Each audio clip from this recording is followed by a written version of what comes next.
Hello. When I was in elementary school, we camped across the country in a Volkswagen camper. And when my dad was not driving, he read out loud to us the book Watership Down. Today, I'd like to share a short legend from that book. Watership Down is a book about rabbits on a journey. All you need to know to understand this part of the story is that rabbits have a legendary hero named El-Ahrairah, and that when rabbits talk about the sun, they call the sun Frith. Here we go. The Blessing of El-Ahrairah. Long ago, Frith made the world. He made all the stars too, and the world is one of the stars.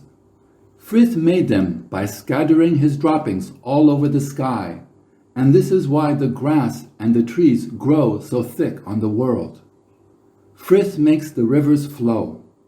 They follow him as he goes through the sky, and when he leaves the sky, they look for him all night.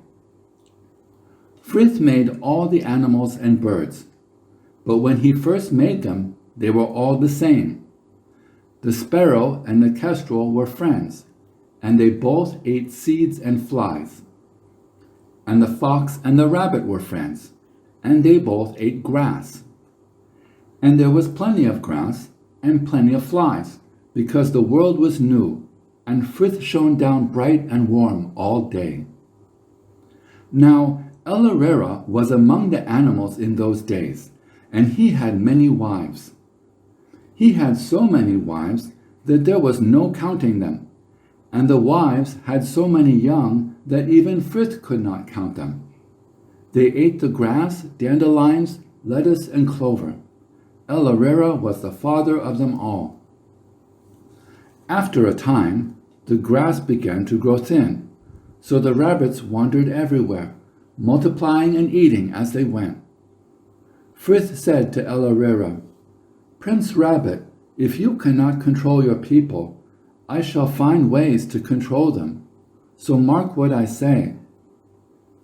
But El-Ahrairah would not listen, and he said to Frith, "My people are the strongest in the world, for they breed faster and eat more than any of the other people.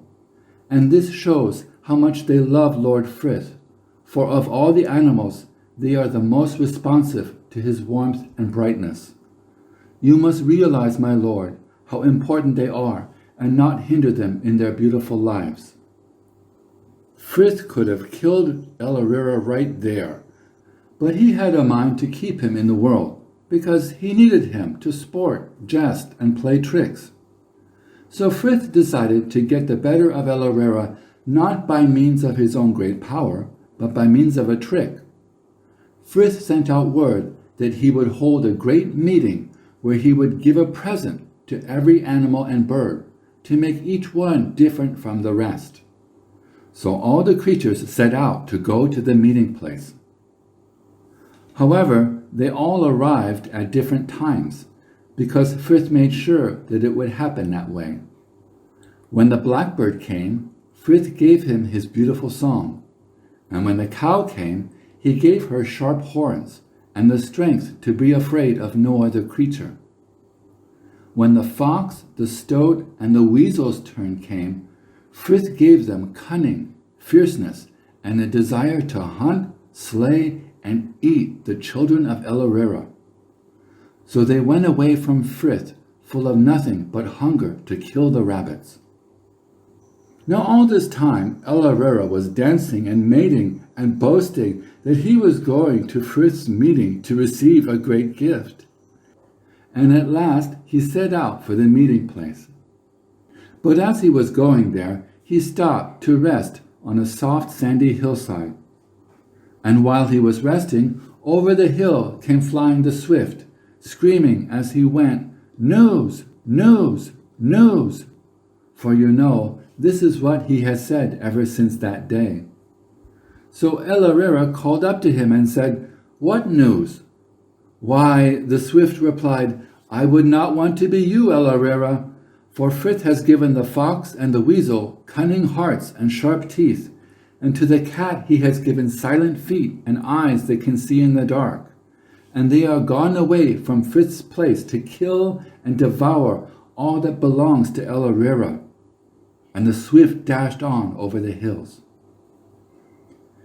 At that moment, El-Ahrairah heard the voice of Frith calling, "Where is El-Ahrairah? For all the others have received their gifts and gone. I have come to look for him." Then El-Ahrairah knew that Frith was too clever for him, and he was frightened. El-Ahrairah thought that the fox and the weasel were coming with Frith, so he turned to the face of the hill and began to dig.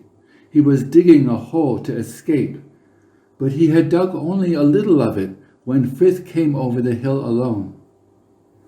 And Frith saw El-Ahrairah's bottom sticking out of the hole, and the sand flying out in showers as the digging went on. When Frith saw that, he called out, "My friend, have you seen El-Ahrairah? I am looking for him to give him my gift." "No," answered El-Ahrairah without coming out. I have not seen him. He is far away. He could not come." So Frith said, "Well then, come out of that hole and I will bless you instead of him." "No, I cannot," said El-Ahrairah. "I am busy. The fox and the weasel are coming. If you want to bless me, you'll have to bless my bottom, because it is sticking out of the hole." Then Frith felt himself in friendship with El-Ahrairah, because of his resourcefulness and because he would not give up, even when he thought the fox and the weasel were coming.